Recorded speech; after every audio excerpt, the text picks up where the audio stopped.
வணக்கம். வேந்தரின் கண்ணுறங்கும் வேளை இரவு செய்திகளுக்காக காவேரி ஜெகநாதன். முதலில் தலைப்புச் செய்திகள். 8 கோடி ரூபாயில் அங்கக கிராமங்கள் திட்டம், முதல்வர் ஜெயலலிதா அறிவிப்பு. சட்டப்பேரவை அமளியால் திமுக எம்எல்ஏக்கள் வெளியேற்றப்பட்டனர். பாமக, மார்க்சிய கம்யூனிஸ்ட், புதிய தமிழகம் வெளிநடப்பு.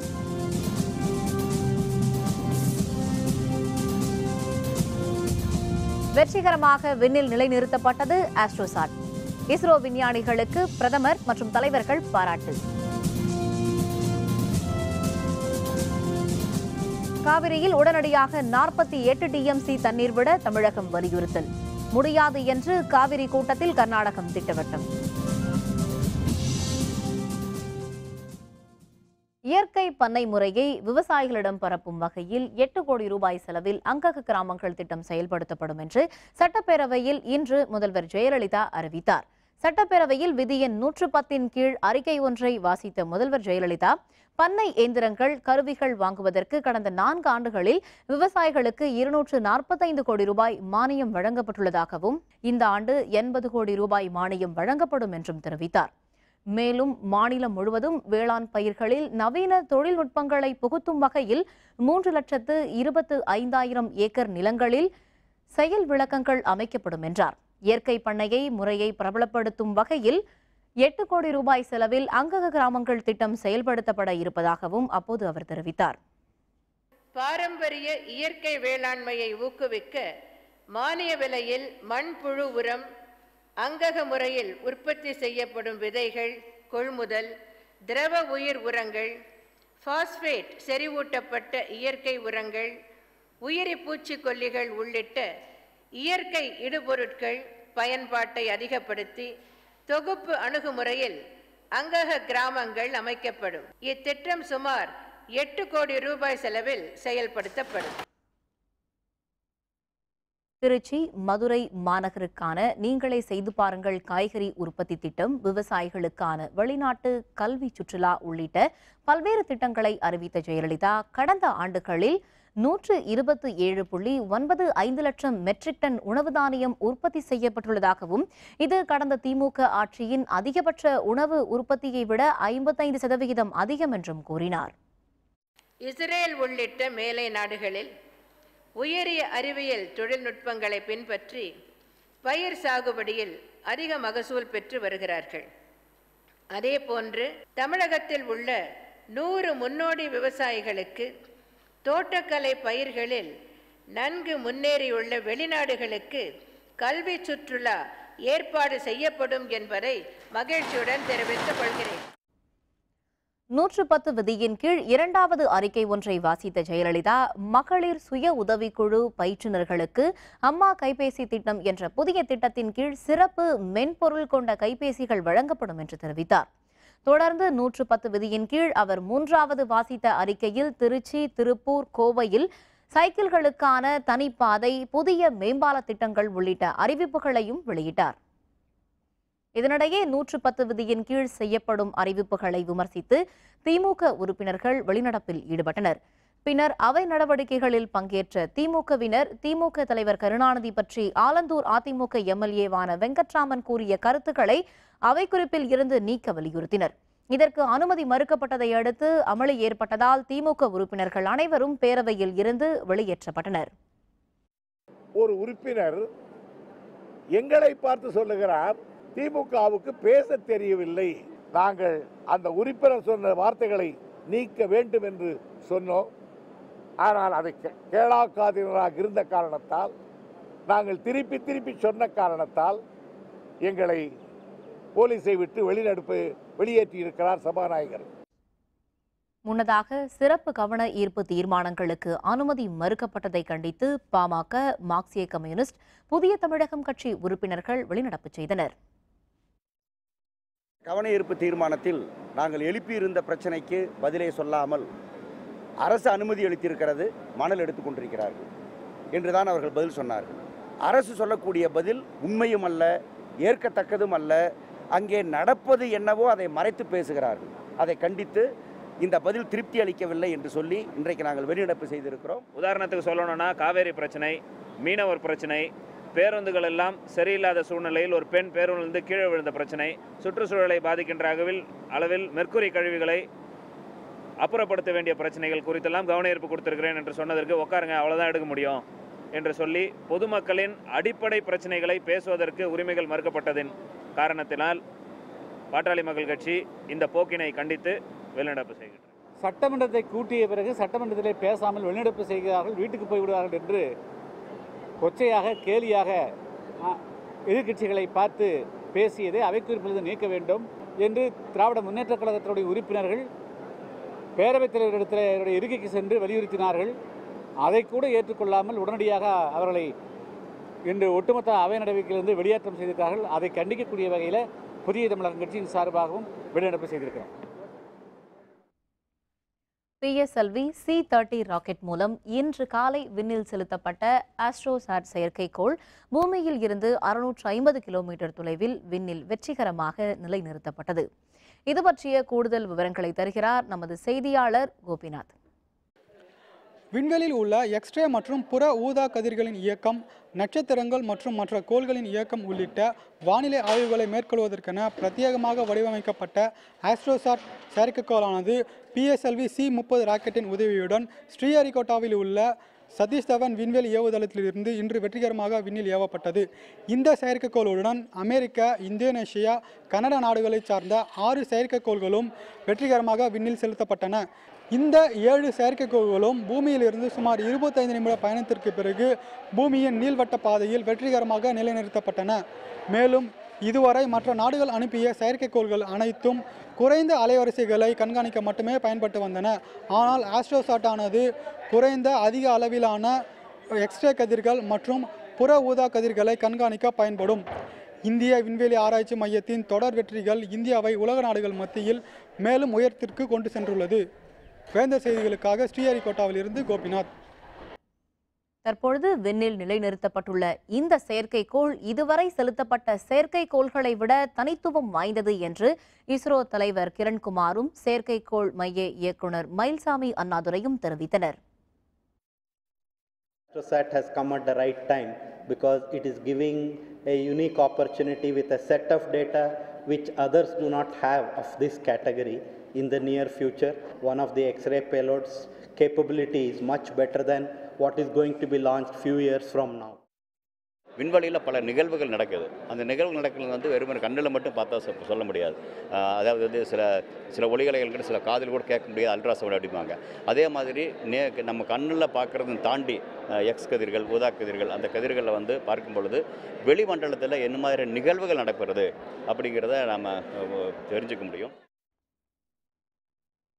ஆஸ்ட்ரோசாட் செயற்கைக்கோள் விண்ணில் வெற்றிகரமாக நிலைநிறுத்த இரவும் பகலும் அயராது உழைத்த இஸ்ரோ விஞ்ஞானிகளுக்கு அமெரிக்காவில் சுற்றுப்பயணம் மேற்கொண்டுள்ள பிரதமர் நரேந்திர மோடி தனது ட்விட்டர் பக்கத்தில் வாழ்த்துக்களை தெரிவித்துள்ளார். ஆஸ்ட்ரோசாட் செயற்கைக்கோள் விண்ணில் வெற்றிகரமாக நிலைநிறுத்திய இஸ்ரோ விஞ்ஞானிகளுக்கு இந்திய ஜனநாயக கட்சியின் நிறுவனர் தலைவரான டாக்டர் பாரிவேந்தர் வாழ்த்து தெரிவித்துள்ளார். இது பற்றி அறிக்கை ஒன்றை டாக்டர் பாரிவேந்தர் வெளியிட்டுள்ளார். ஆஸ்ட்ரோசாட் வெற்றிகரமாக விண்ணில் செலுத்தப்பட்டுள்ளதன் மூலம் விண்வெளி ஆய்வு செயற்கைக்கோள் ஏவிய நாடுகளின் பட்டியலில் இந்தியாவும் இடம்பெற்றிருப்பது ஒவ்வொரு இந்தியனும் பெருமைப்பட வேண்டிய செய்தி என குறிப்பிட்டுள்ள டாக்டர் பாரிவேந்தர், இதுவரை பொருளாதாரம் மற்றும் தொழில்நுட்பத்தில் வளர்ந்த நாடுகளால் மட்டுமே இதுபோன்ற அதிநவீன செயற்கைக்கோள்களை தயாரிக்க முடியும் என்றிருந்த சூழ்நிலையையும் சுட்டிக்காட்டியுள்ளார். இந்தியா போன்ற வளரும் நாடுகளாலும் மிகவும் குறைந்த செலவில் குறைந்த காலத்தில் அதிக தொழில்நுட்பங்களுடன் கூடிய செயற்கைக்கோள்களை தயாரிக்க முடியும் என்பதை நமது விஞ்ஞானிகள் நிரூபித்து காட்டியுள்ளதாக தெரிவித்துள்ள டாக்டர் பாரிவேந்தர், மிக குறுகிய காலத்தில் ஆஸ்ட்ரோசாட் செயற்கைக்கோளை வெற்றிகரமாக விண்ணில் செலுத்த அயராது பாடுபட்ட இஸ்ரோ தலைவர் மற்றும் விஞ்ஞானிகள், தொழில்நுட்ப வல்லுநர்கள் என அனைவருக்கும் உளம் கனிந்த பாராட்டுக்களை தெரிவித்துக் கொள்வதாக குறிப்பிட்டுள்ளார். காவிரியில் உடனடியாக 48 TMC தண்ணீர் திறந்துவிட வேண்டும் என்று தமிழகம் வலியுறுத்தியுள்ளது. தண்ணீர் திறந்துவிட முடியாது என்று கர்நாடகம் திட்டவட்டமாக மறுப்பு தெரிவித்துள்ளது.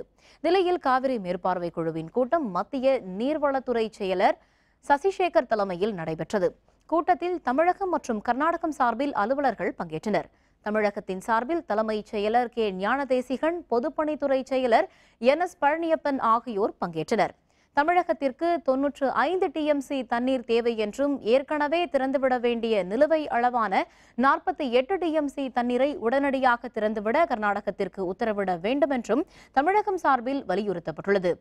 தமிழகத்திற்கு கூடுதலாக தண்ணீரை திறந்துவிடுமாறு கர்நாடகத்திற்கு நீர்வளத்துறை செயலர் அறிவுறுத்தினார்.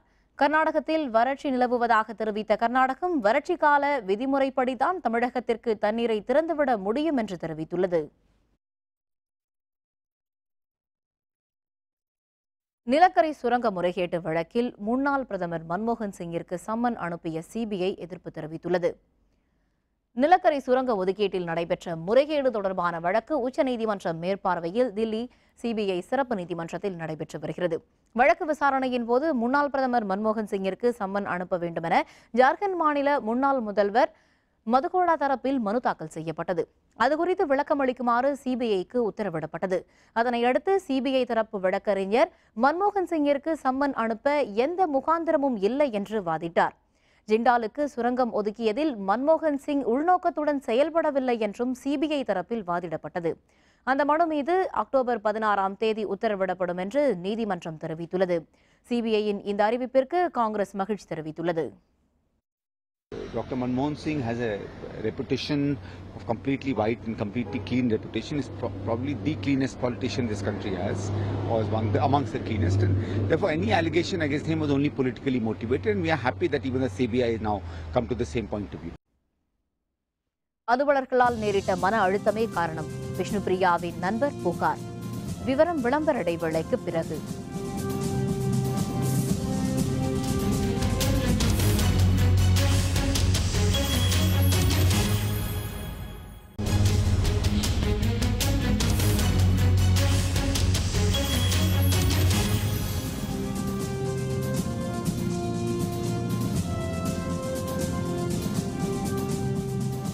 செய்திகள் தொடர்கின்றன. திமுக ஆட்சி வந்தால் தமிழகத்தில் முழு மதுவிலக்கு அமல்படுத்தும் என்று நமக்கு நாமே விடியல் மீட்பு பயணத்தின் போது மு.க.ஸ்டாலின் தெரிவித்தார். நமக்கு நாமே விடியல் மீட்பு பயணம் என்ற பெயரில் தமிழகம் முழுவதும் சுற்றுப்பயணம் மேற்கொண்டு வரும் திமுக பொருளாளர் மு.க.ஸ்டாலின் இன்று திண்டுக்கல் மாவட்டத்தில் பல்வேறு இடங்களுக்கு சென்றார்.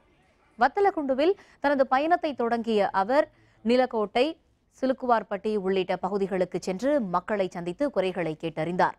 சிலுக்குவார்பட்டி மக்களிடையே பேசிய அவர் திமுக ஆட்சிக்கு வந்தால் முதலாவதாக தமிழகத்தில் முழு மதுவிலக்கு அமல்படுத்தப்படும் என்று தெரிவித்தார். கலைஞர் உறுதிமொழி கொடுத்துட்டாரு. கலைஞர் சொன்னதான் செய்வார், செய்வதுதான் சொல்வார் என்பது உங்களுக்கு தெரியும். நீ கவலைப்பட வேண்டியதில்லை. முதல் கையெழுத்து திமுக ஆட்சிக்கு வந்த உடனே பூரண மதுவிலக்கு முழு மதுவிலக்கு கொண்டு வருவோம் என்பதை இந்த நேரத்தில் நான் உங்களுக்கு உறுதியாக தெரிவித்துள்ளோம். ஹெல்மெட் தொடர்பான வழக்கின் தீர்ப்புக்கு எதிராக போராடிய வழக்கறிஞர்களின் இடைநீக்கத்திற்கு எதிர்ப்பு தெரிவித்து தமிழகம் முழுவதும் வழக்கறிஞர்கள் போராட்டத்தில் ஈடுபட்டுள்ளனர். சென்னை உயர்நீதிமன்ற மதுரை கிளையைச் சேர்ந்த வழக்கறிஞர்கள் தற்காலிக இடைநீக்கம் செய்யப்பட்டனர். இதனை கண்டித்து சென்னை உட்பட தமிழகத்தின் பல்வேறு பகுதிகளில் உள்ள வழக்கறிஞர்கள் போராட்டத்தில் ஈடுபட்டனர். வழக்கறிஞர் சங்கத்தினர் சார்பில் நடைபெற்ற அந்த போராட்டத்தின் போது நீதிமன்ற பணிகளை புறக்கணித்தனர். இதனால் நீதிமன்ற பணிகள் பாதிக்கப்பட்டன. ஹெல்மெட் அணிவது கட்டாயம் என்ற உத்தரவை திரும்பப் பெற கோரும் வழக்கில் தீர்ப்பை ஒத்திவைத்து சென்னை உயர்நீதிமன்றம் உத்தரவிட்டுள்ளது.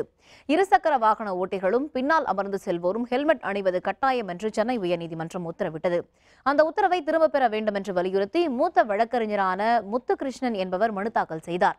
மனு மீதான விசாரணையின் போது உயர்நீதிமன்றத்தின் உத்தரவு அவசர நிலை காலத்தை நினைவூட்டுவதாகவும் மாநில தலைமைச் செயலருக்கு உத்தரவிட நீதிமன்றத்திற்கு அதிகாரம் இல்லை என்றும் வழக்கறிஞர் முத்துகிருஷ்ணன் வாதிட்டார். ஹெல்மெட்டின் அளவு மற்றும் எடை குறித்து மத்திய அரசு எதுவும் தெரிவிக்காத நிலையில் 1.5 கோடி வாகன ஓட்டிகள் மீது உத்தரவை திணிப்பது சரியா எனவும் அவர் கேள்வி எழுப்பினார். வழக்கு விசாரணையை அடுத்து வழக்கு மீதான தீர்ப்பை ஒத்திவைத்து நீதிபதி கிருபாகரன் உத்தரவிட்டுள்ளார். சாதி ஆணவ கொலைகளை தடுத்து நிறுத்த தனிச்சட்டம் இயற்ற வேண்டும் என்று வலியுறுத்தி சென்னையில் தமிழ்நாடு தீண்டாமை ஒழிப்பு முன்னணியினர் ஆர்ப்பாட்டம் நடத்தினர். சேப்பாக்கம் விருந்தினர் மாளிகை முன் நடந்த ஆர்ப்பாட்டத்தில் மார்க்சிய கம்யூனிஸ்ட் கட்சியின் மாநில செயலர் ஜி. ராமகிருஷ்ணன், இந்திய கம்யூனிஸ்ட் மாநில துணைச் செயலர் வீரபாண்டியன், புதிய தமிழகம் தலைவர் டாக்டர் கிருஷ்ணசாமி தலைமையில் ஏராளமானோர் கலந்து கொண்டனர். தமிழகத்தில் கடந்த 3 ஆண்டுகளில் 72 பேர் கொல்லப்பட்டுள்ளதாக தெரிவித்த மார்க்சிய கம்யூனிஸ்ட் கட்சியின் செயலர் ஜி ராமகிருஷ்ணன் இவற்றை தடுத்து நிறுத்த மத்திய மாநில அரசுகள் நடவடிக்கை எடுக்க வேண்டும் என்று குறிப்பிட்டார். தமிழகத்தில் தொடர்கதையாக இருக்கக்கூடிய சாதி ஆணவ கொலையை தடுத்து நிறுத்த வேண்டும் என்று வலியுறுத்துவதோடு ஆணவ கொலையை தடுத்து நிறுத்திட மாநில அரசு, அதிமுக அரசு, மத்திய அரசு, மோடி அரசு தனியாக சட்டம் கொண்டு வர வேண்டும். டிஎஸ்பி விஷ்ணுபிரியா மற்றும் கோகுல்ராஜ் வழக்கை சிபிஐ விசாரணைக்கு மாற்ற வேண்டும் என்று விடுதலை சிறுத்தைகள் கட்சித் தலைவர் தொல் திருமாவளவன் கோரிக்கை விடுத்துள்ளார். இந்த கோரிக்கையை வலியுறுத்தி கடலூர் பழைய மாவட்ட ஆட்சியர் அலுவலகம் எதிரே விடுதலை சிறுத்தைகள் கட்சியினர் கண்டன ஆர்ப்பாட்டத்தில் ஈடுபட்டனர். தொல் திருமாவளவன் தலைமையில் நடைபெற்ற ஆர்ப்பாட்டத்தில் திரளானோர் கலந்து கொண்டனர். கண்டன முழக்கங்களை எழுப்பினர். பின்னர் செய்தியாளர்களுடன் பேசிய தொல் திருமாவளவன் விஷ்ணுபிரியா தற்கொலை வழக்கு மற்றும் கோகுல்ராஜ் கொலை வழக்கை சிபிஐ விசாரணைக்கு மாற்ற வேண்டும் என்று கேட்டுக் கொண்டார். டிஎஸ்பி விஷ்ணுபிரியா அவர்களின் சாவில் ஏராளமான சந்தேகங்கள் உள்ளன. சமூக விரோதிகளை தண்டிக்க வேண்டும் என்கிற அடிப்படையில் கோகுல்ராஜ் கொலை வழக்கையும் விஷ்ணுபிரியா சாவு வழக்கையும் சிபிஐ விசாரணைக்கு உட்படுத்த வேண்டும். உயர் அலுவலர்கள் அளித்த மன அழுத்தம் காரணமாகவே டிஎஸ்பி விஷ்ணுபிரியா தற்கொலை செய்து கொண்டதாக சிபிசிஐடி காவல்துறையிடம் விஷ்ணுபிரியாவின் நண்பரும் வழக்கறிஞருமான மோனிக் மாளவியா புகார் அளித்துள்ளார். திருச்செங்கோடு டிஎஸ்பியாக பணியாற்றிய விஷ்ணுபிரியா தற்கொலை செய்து கொண்டதை அடுத்து இந்த வழக்கை சிபிசிஐடி காவல்துறையினர் விசாரித்து வருகின்றனர். விஷ்ணுபிரியாவின் தொலைபேசியை ஆய்வு செய்து வரும் அவர்கள் அதில் அவருடன் நீண்ட நேரம் பேசியவர்களிடம் விசாரணை மேற்கொண்டு வருகின்றனர். இதன்படி சென்னை உயர்நீதிமன்ற மதுரை கிளை வழக்கறிஞரும் விஷ்ணுபிரியாவின் நண்பருமான மோனிக் மாளவியா என்பவரிடம் விசாரணை மேற்கொண்டனர். அப்போது உயர் அலுவலர்கள் அளித்த மன அழுத்தம் காரணமாகவே விஷ்ணுபிரியா தற்கொலை செய்து கொண்டதாக புகார் தெரிவித்த மாளவியா இது தொடர்பாக தீவிர விசாரணை நடத்தப்பட வேண்டும் என்று கேட்டுக்கொண்டார். ஸோ இப்போ இவங்க கூப்பிட்டது நீங்கள் அவங்கள்ட்ட ஃபோனில் பேசியிருக்கீங்க, என்ன பேசுனீங்க, ஏது பேசுனீங்க, என்ன மாதிரியான கேள்விகள் அவங்க கேட்டாங்கன்றதை கேட்டிருக்காங்க. நான் இது மாதிரியெல்லாம் கேட்டாங்க, இவ்வளோ கேசஸ் நம்ம தப்பாக போட்டுட்டோன்ற நினச்சி இது பண்ணியிருக்காங்க. காரணம் அழுத்தம், வேறு ஒன்றும் இல்லை. இது சம்மந்தமாக எஸ்பிக்கு நிறைய முறை மெமோ அனுப்பியிருக்காங்க. எந்த ஆக்ஷனும் எஸ்பி எடுக்கலை. அதெல்லாம் நான் விவரமாக வெளிப்படையாக அவங்கள்ட்ட சொல்லியிருக்கேன். சென்னையில் இன்று 2வது நாளாக காற்றாடி நூல் அறுத்த விபத்தில் இளைஞர் ஒருவர் படுகாயமடைந்தார். சென்னை மயிலாப்பூரைச் சேர்ந்த ஜீஜோ என்பவர் இன்று தனது நண்பருடன் பெருங்குடிக்கு இருசக்கர வாகனத்தில் சென்று கொண்டிருந்தார். சைதாப்பேட்டையில் உள்ள மறைமலை அடிகளார் பாலம் அருகே வந்தபோது மாஞ்சா தடவப்பட்ட காற்றாடி நூல் ஜீஜோவின் கழுத்தை அறுத்ததில் அவர் படுகாயமடைந்தார். நிலை தடுமாறி மயங்கி விழுந்த அவர் தனியார் மருத்துவமனையில் சிகிச்சைக்காக அனுமதிக்கப்பட்டார். விபத்து குறித்து காவல்துறையினர் விசாரணை மேற்கொண்டு வருகின்றனர். சென்னையில் அடுத்தடுத்து நடைபெற்று வரும் காற்றாடி விபத்தால் மக்கள் மத்தியில் அச்ச உணர்வு ஏற்பட்டுள்ளது. ஸோ சைதாப்பேட்டை பஸ் ஸ்டாண்டு தாண்டி ஒரு கூவம் பிரிட்ஜ் ஒன்று இருக்குது. ஸோ அந்த பிரிட்ஜு பாதி வழி வந்தோன்னே பார்த்தீங்கன்னா ஒரு கவர் ஒன்று மாஞ்சா கவர் மாதிரி என் கழுத்தில் பட்டுது. பட் அது உடனே எனக்கு தெரியல மாஞ்சா கவர்னு. பட் அது கொஞ்சம் வலி எடுக்க ஆரம்பிச்சுன்னா அறுக்க ஆரம்பிச்சிது எனக்கு. பட் உடனே கையால் நான் எடுக்க பார்த்தேன். பட் வண்டி ஓட்டிகிட்டு இருந்த ஸ்பீடில் அது இன்னும் கொஞ்சம் இழுத்துட்டே இருந்ததுனால பிளட்டு வர ஆரம்பிச்சிது. கையாலே எனக்கு இழுக்க முடியல. ஸோ அதனால் உடனே நான் ஃப்ரண்ட் பிரேக்கை பிடிச்சி வண்டியிலேருந்து கீழே விழுந்துட்டேன். இதுமாரி தொடர்ந்து இந்த விளையாட்டுத்தனமாக பண்ணக்கூடிய அந்த மாஞ்சா கயிறுனால உயிர் சாதாரணமாக போயிட்டு இருக்கு. உயிருக்கு ரொம்ப வேல்யூ இருக்குது. அந்த வேல்யூ காப்பாற்றுங்க தயவு செஞ்சு. ஒவ்வொரு நாளும் இந்த மாதிரி கயிறு சில விஷயங்கள்னால மக்கள் இறந்துக்கிட்டே இருக்காங்க. தயவுசெய்து அரசாங்கம் இதை உடனே சரி செய்யணும். அகில இந்திய மோட்டார் காங்கிரஸ் சார்பில் அக்டோபர் 1ஆம் தேதி தொடங்கவுள்ள காலவரையற்ற வேலைநிறுத்தத்திற்கு மணல் லாரி உரிமையாளர் சங்கம் ஆதரவு தெரிவித்துள்ளது. நாடு முழுவதும் உள்ள சுங்கச்சாவடிகளை அகற்ற வேண்டும் உட்பட பல்வேறு கோரிக்கைகளை வலியுறுத்தி லாரி உரிமையாளர்கள் தொடர்ந்து போராடி வருகின்றனர். இதையொட்டி அக்டோபர் 1ஆம் தேதி முதல் இந்திய அளவில் காலவரையற்ற வேலைநிறுத்தத்தில் அவர்கள் ஈடுபட உள்ளனர். இந்த போராட்டத்திற்கு ஆதரவு தெரிவித்துள்ள மணல் லாரி உரிமையாளர் சங்கத்தினர் அக்டோபர் 1ஆம் தேதி ஒருநாள் தமிழகம் முழுவதும் மணல் லாரிகள் இயக்கப்படாது என்று தெரிவித்துள்ளனர். நாடு முழுவதும் இயங்குகின்ற 373 சுங்கச்சாவடிகளை ஒட்டுமொத்தமாக மூட வேண்டி லாரிகள் வேலைநிறுத்த போராட்டத்திற்கு ஆல் இந்தியா மோட்டார் காங்கிரஸ் அழைப்பு விடுத்துள்ளார்கள். அனைத்து மாவட்டங்களைச் சேர்ந்த 75,000க்கும் மேற்பட்ட மணல் லாரிகளை இயக்காமல் எங்களுடைய எதிர்ப்பை மத்திய அரசுக்கு காட்டுகிறோம். நாளை நடைபெறவுள்ள டெல்டா மாவட்ட விவசாயிகளின் போராட்டத்தில் இந்திய கம்யூனிஸ்ட் கட்சியும் பங்கேற்கும் என்று அக்கட்சியின் மாநில செயலர் முத்தரசன் தெரிவித்துள்ளார். காவிரி நதிநீர் பிரச்சினைக்கு நிரந்தர தீர்வு காண வலியுறுத்தி நாளை ரயில் மற்றும் சாலை மறியல் போராட்டங்களில் ஈடுபடப் போவதாக தஞ்சை, நாகை மற்றும் திருவாரூர் மாவட்ட விவசாயிகள் அறிவித்துள்ளனர். இந்த நிலையில் இன்று கடலூரில் செய்தியாளர்களுடன் பேசிய இந்திய கம்யூனிஸ்ட் கட்சியின் மாநில செயலர் முத்தரசன் விவசாயிகளின் போராட்டத்திற்கு ஆதரவளிப்போம் என்று தெரிவித்தார். காவிரி மேலாண்மை குழு, ஒழுங்காற்று குழு இவர்களை மத்திய அரசாங்கம் உடனடியாக அமைக்க வலியுறுத்தி நாளை செப்டம்பர் 29ஆம் தேதியன்று தஞ்சை, நாகை, திருவாரூர் ஆகிய 3 மாவட்டங்களிலும் கடையடைப்பு, சாலை, ரயில் மறியல் போராட்டம் நடைபெறுகிறது. இந்த போராட்டத்தை இந்திய கம்யூனிஸ்ட் கட்சி முழுமையாக ஆதரிக்கிறது. கரூரில் மாவட்டத்திற்கு புதிய நிர்வாகிகளை நியமிப்பது தொடர்பாக மதிமுக சார்பில் ஆலோசனைக் கூட்டம் நடைபெற்றது. மதிமுகவில் இருந்து பல்வேறு மாவட்ட பொறுப்பாளர்கள் மற்றும் நிர்வாகிகள் விலகிய நிலையில் இன்றைய தொண்டர்களின் மனநிலையை அறியும் நோக்கில் இக்கூட்டம் நடைபெற்றது. கரூர் மாவட்டத்திற்கு புதிய நிர்வாகிகளை நியமிப்பது குறித்து கூட்டத்தில் விவாதிக்கப்பட்டது. கூட்டத்திற்கு பின் செய்தியாளர்களுடன் பேசிய கட்சியின் ஆட்சிமன்ற குழு செயலர் ஈரோடு கணேசமூர்த்தி, கட்சியில் இருந்து விலகியவர்களால் மதிமுகவிற்கு எந்த பாதிப்பும் இல்லை என்று தெரிவித்தார். அனைத்து ஒன்றிய கழகத்தினுடைய செயலாளர்களும் 2 நகர கழகத்தினுடைய செயலாளர்களாக மீதி இருக்கிற 2 நகர கழகத்தினுடைய செயலாளர்களும் தலைமை நிர்வாகிகள் அனைவருமே என்றும் இல்லாத அளவிற்கு இன்றைக்கு இந்த மாவட்ட கழக கூட்டத்தில் கலந்து கொண்டிருக்கிறார்கள். ஈடு செய்ய முடியாத இழப்புகளை ஏற்படுத்தி இருக்கிறது என்கிற செய்தியை படிக்கிற நிகழ்ச்சி. இந்த நேரத்தில் கரூர் மாவட்டத்தில் நான் குறிப்பிட்டது போல எந்த சேதாரமும் இல்லை. தமிழகத்தில் உள்ள 21 அரசு மற்றும் அரசு உதவி பெறும் கல்லூரிகளில் பிஎட் மாணவர் சேர்க்கைக்கான கலந்தாய்வு இன்று தொடங்கி வரும் அக்டோபர் மாதம் 5ஆம் தேதி வரை நடைபெறுகிறது. மாற்றுத்திறனாளி மாணவர்களுக்கான சிறப்பு பிரிவு கலந்தாய்வு இன்று நடைபெற்றது. மொத்தம் 153 மாணவர்களுக்கு அழைப்பு கடிதம் அனுப்பப்பட்டிருந்தது. அதில் ஆர்வமுடன் கலந்து கொண்ட மாற்றுத்திறனாளி மாணவர்கள் தங்களுக்கு விருப்பமான கல்லூரிகளை தேர்ந்தெடுத்தனர். இன்றைய கலந்தாய்வின் முடிவில் 78 இடங்கள் நிரப்பப்பட்டுள்ளன. நாளை பொது பிரிவினருக்கான கலந்தாய்வு நடைபெற உள்ளது குறிப்பிடத்தக்கது. மொத்தம் 7 அரசு கல்லூரிகளுக்கும் 14 அரசு உதவி பெறும் கல்லூரிகளுக்கும் சேர்ந்து 21 கல்லூரிகளுக்கான சேர்க்கைக்குரிய இடங்கள் இந்த கலந்தாய்வினால் தெரிவு செய்யப்பட உள்ளது. என்சிடி உத்தரவின் அடிப்படையில் அரசு ஆணை பிறப்பிக்கப்பட்டுள்ளமையினால் பிஇ, பிடெக் மாணவர்கள் இந்த தடவை அதிக அளவில் பிஎடுக்காக விண்ணப்பித்துள்ளார்கள். புதுச்சேரியில் நடைபெறும் மருத்துவ கலந்தாய்வில் முறைகேடு நடைபெறுவதாக மாணவர் பெற்றோர் சங்கத்தினர் குற்றம் சாட்டியுள்ளனர். புதுச்சேரியில் சென்டாக் அமைப்பின் மூலம் மருத்துவம், பொறியியல் உள்ளிட்ட தொழிற்படிப்புகளுக்கான மாணவர் சேர்க்கை கலந்தாய்வு நடத்தப்படுகிறது. மருத்துவ படிப்பு மாணவர் சேர்க்கைக்கான கலந்தாய்வில் இறுதி நாளான இன்று 12 இடங்களுக்கு கலந்தாய்வு நடைபெற்றது. இந்த நிலையில் கனகச்செட்டிக்குளம் தனியார் மருத்துவக் கல்லூரியில் உள்ள அரசு ஒதுக்கீட்டு இடங்களை சென்டாக் அலுவலர்கள் துணையோடு முறைகேடாக ஒதுக்கீடு செய்ததாக புகார் அளித்துள்ளது. அதுகுறித்து குற்றம் சாட்டிய மாணவர் பெற்றோர் சங்கத்தினர் கலந்தாய்வு நடைபெற்ற பகுதிக்குள் நுழைய முயன்றனர். அவர்களை காவல்துறையினர் தடுக்க முயன்ற போது அப்பகுதியில் தள்ளுமுள்ளு ஏற்பட்டது.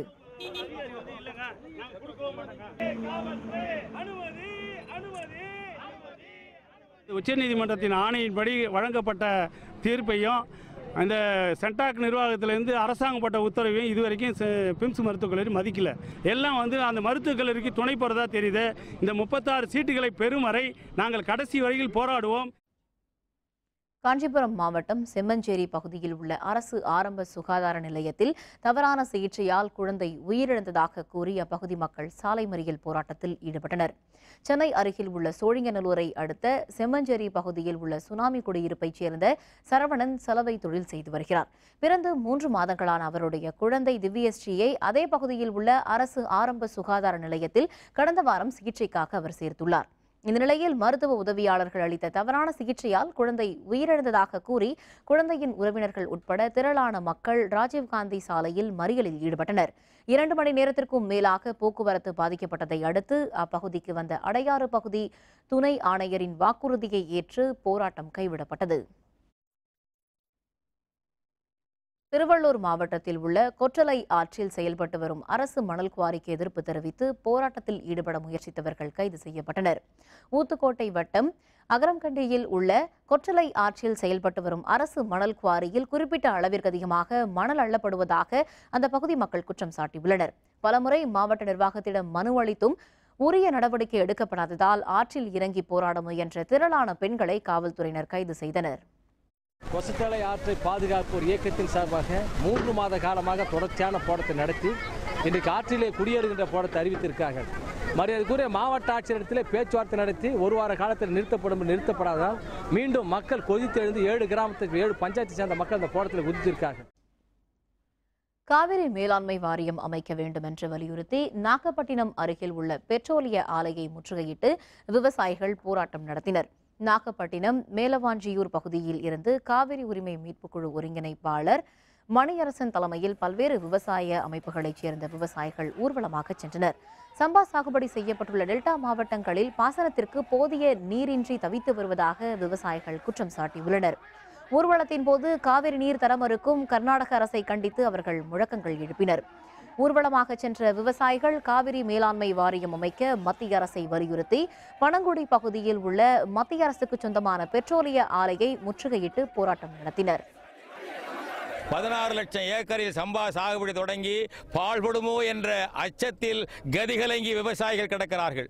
குடிநீருக்கும் பேராபத்து வந்துவிட்டது. கர்நாடகத்திலே 70 TMC தண்ணீர் காவேரி அணைகளில் இருக்கிறது. பொய் சொல்கிறார்கள் இல்லை என்று. இந்த நிலையில் மத்திய அரசு ஒதுங்கிக் கொண்டு தமிழ்நாட்டை வஞ்சிக்கிறது. காவிரி உரிமை மீட்பு குழு சார்பாக நடைபெறும் இந்த போராட்டத்தில் விவசாயிகள் நலன் பாதுகாக்கப்படும் வரை விவசாயிகளுக்காக இந்திய ஜனநாயக கட்சி தொடர்ந்து போராடும் என்பதை தெரிவித்துக் கொள்கிறேன்.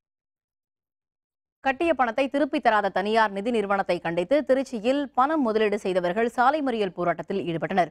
திருச்சி புத்தூர் நால்ரோட்டின் நிறுவனத்தின் கிளை முன்பு போராட்டத்தில் ஈடுபட்ட அவர்கள் நீதிமன்ற உத்தரவிற்கு பிறகும் முதிர்வு தொகையை வழங்கவில்லை என்று குற்றம் சாட்டினர். காவல்துறையினருடன் நடத்திய பேச்சுவார்த்தையை அடுத்து போராட்டம் விலக்கிக் கொள்ளப்பட்டது. 10,000 கோடிக்கு மேலாக தமிழ்நாட்டில் மட்டும் முதலீடுகள் திரட்டப்பட்டு இருக்காங்க. இன்னைக்கு முதலீடு செலுத்தப்பட்ட அனைவருக்கும் கடந்த 2 வருஷமா பணம் கொடுக்கப்படலை. இன்னைக்கு தமிழ்நாட்டில் ஏறதால 50 லட்சம் விவசாயிகள் பொதுமக்கள் பணம் செலுத்தப்பட்டவங்க கருக்கொலை முயற்சிக்கு தள்ளப்பட்டிருக்கிறாங்க. ஆனால் இது சம்பந்தமா மத்திய மாநில அரசாங்கம் கவனம் செலுத்தப்படலை.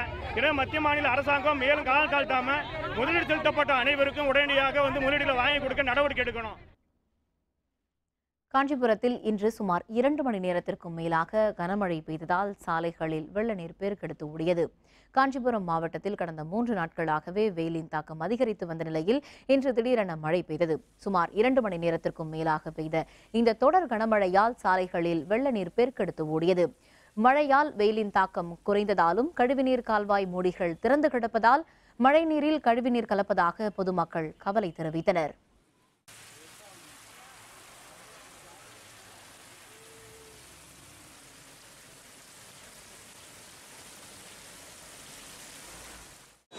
தாக்கம் ரொம்ப அதிகமாக இருந்தது. 2 நாளாக மழை வரல எதிர்பார்த்த மக்கள் ஏக்கத்தோடு இருந்தோம். ஆனால் திடீர்னு கொஞ்சம் மழை காஞ்சிபுரம் கொஞ்சம் ரொம்ப குளிர்ச்சியாக இருக்குது. இதே மழை நீடிச்சா இன்னும் கொஞ்சம் நல்லாயிருக்கும். மக்களோட தண்ணி பிரச்சனை நிறைய போகும். அதே சமயத்தில் காஞ்சிபுரத்தில் மழைநீர் போகிறதுக்கு வழி இல்லாமல் அங்கங்கே தேங்கி இந்த சின்ன மழைக்கு ட்ரெயினெல்லாம் அடிச்சு வெளியே வந்துச்சு. இதில் நிர்வாகம் சரி பண்ண நல்லாயிருக்கும்னு நினைக்கிறோம். தருமபுரி மற்றும் அதை சுற்றியுள்ள பகுதிகளில் திடீர் மழை பெய்ததால் பொதுமக்கள் மற்றும் விவசாயிகள் மகிழ்ச்சியடைந்துள்ளனர்.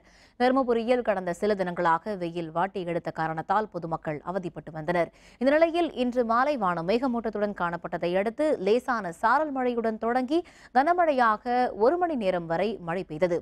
இதனால் வெயிலின் தாக்கம் குறைந்து இதமான சூழ்நிலை நிலவியதால் பொதுமக்களும் விவசாயிகளும் மகிழ்ச்சியடைந்தனர்.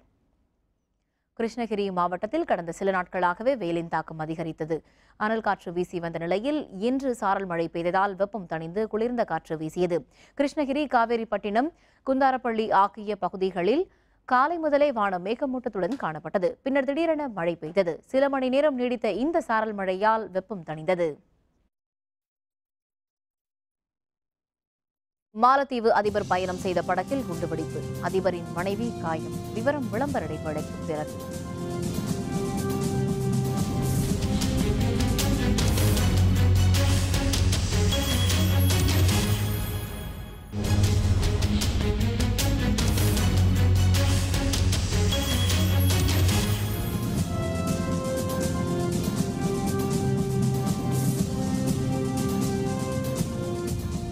செய்திகள் தொடர்கின்றன. இனி அயலக செய்திகள்.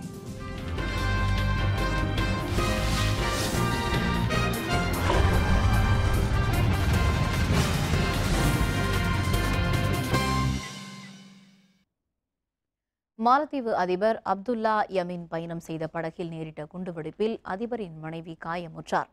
சவுதி அரேபியாவில் ஹஜ் பயணத்தை முடித்துக் கொண்டு மாலத்தீவு அதிபர் அப்துல்லா யமீன் நாடு திரும்பிக் கொண்டிருந்தார். தீவு பகுதியில் அமைந்துள்ள பன்னாட்டு விமான நிலையத்தில் இருந்து படகு மூலம் அவர் தலைநகரான மேலுக்கு செல்லும் போது திடீரென படகின் எஞ்சின் அமைந்துள்ள இடத்தில் சக்தி வாய்ந்த குண்டு வெடித்தது. இதில் அதிபர் அப்துல்லா யமீன் அதிர்ஷ்டவசமாக உயிர் தப்பினார். அதிபரின் மனைவி ஃபாத்திமா மற்றும் அதிபரின் பாதுகாவலர்கள் காயமுற்றனர். குண்டுவெடிப்பிற்கான காரணம் பற்றி விசாரணை மேற்கொள்ளப்பட்டு வருகிறது. அல் அக்ஸா மசூதி அருகே பாலஸ்தீனர்களுக்கும் இஸ்ரேல் காவல்துறையினருக்கும் இடையே ஏற்பட்ட மோதலில் 3 பேர் படுகாயமுற்றனர். ஜெருசலேம் நகரின் கிழக்கு பகுதியில் உள்ள அல் அக்ஸா மசூதியில் கடந்த ஒரு வார காலமாக பாலஸ்தீன மக்களுக்கும் இஸ்ரேல் நாட்டு காவல்துறைக்கும் இடையே மோதல் நடந்து வருகிறது. பதற்றமான சூழல் நிலவுவதால் மசூதிக்குள் நுழைய தற்காலிக தடை விதிக்கப்பட்டுள்ளது. இந்த நிலையில் பாலஸ்தீனர்களுக்கும் இஸ்ரேல் காவல்துறையினருக்கும் இடையே மீண்டும் மோதல் ஏற்பட்டது. இதில் பாலஸ்தீனர்கள் 3 பேர் படுகாயமுற்றனர். மோதலால் அந்த இடமே போர்க்களம் போல் காட்சியளித்தது.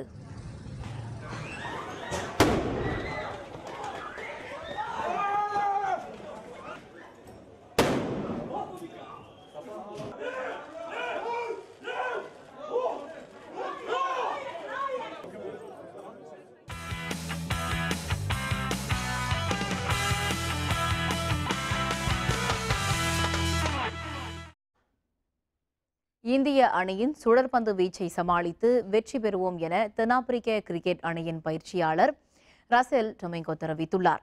தென்னாப்பிரிக்காவில் இருந்து பாப் டு பிளசிஸ் தலைமையிலான 20 ஓவர் கிரிக்கெட் அணியினர் இந்தியா வந்துள்ளனர். தென்னாப்பிரிக்க அணியினர் இந்தியாவில் 72 நாட்கள் சுற்றுப்பயணம் மேற்கொண்டு இந்திய அணியுடன் 3 20 ஓவர் போட்டி, 5 ஒருநாள் போட்டி மற்றும் 4 டெஸ்ட் போட்டிகள் கொண்ட தொடரில் விளையாட உள்ளனர். வரும் அக்டோபர் 2ஆம் தேதி இமாச்சல பிரதேசத்தில் உள்ள தர்மசாலாவில் முதலாவது 20 ஓவர் போட்டி நடக்க உள்ளது.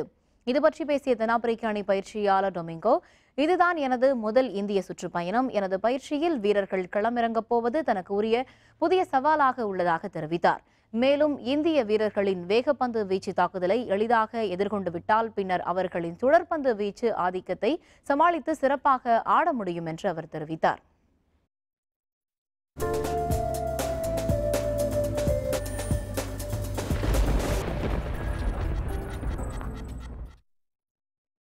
இனி இன்றைய வானிலை நிலவரம்.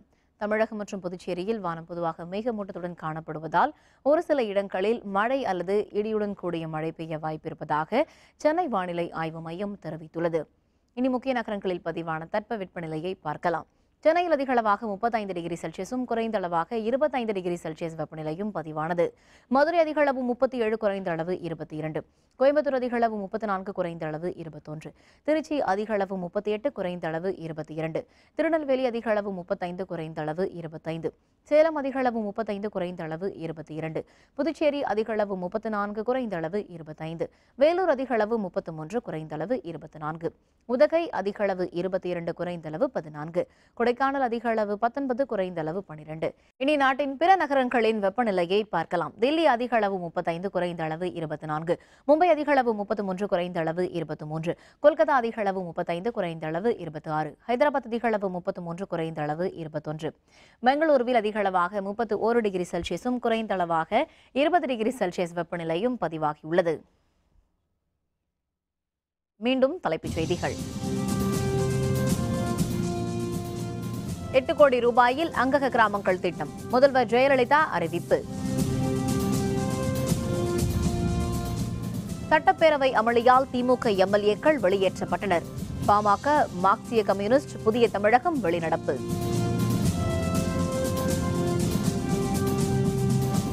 வெற்றிகரமாக விண்ணில் நிலைநிறுத்தப்பட்டது ஆஸ்ட்ரோசாட். இஸ்ரோ விஞ்ஞானிகளுக்கு பிரதமர் மற்றும் தலைவர்கள் பாராட்டு.